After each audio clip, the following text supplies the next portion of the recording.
Thank you, Mr. Chair.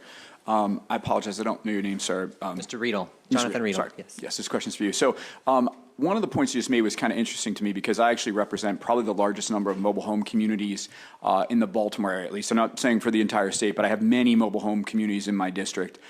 They actually have had the most skyrocketing cost in those mobile home communities.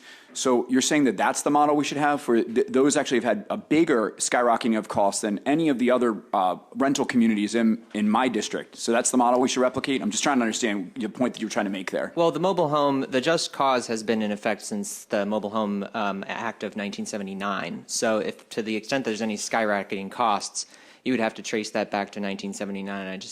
I don't personally see that.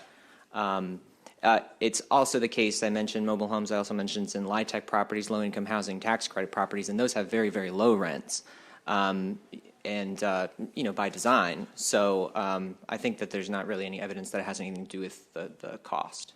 Yeah, I mean, there's certainly many cost constraints on constituents in my community with respect to being in a mobile home park. So I think we have a sort of a fundamental disagreement there about costs being associated in those communities. Happy to talk offline, too. Sure. Further questions for this panel?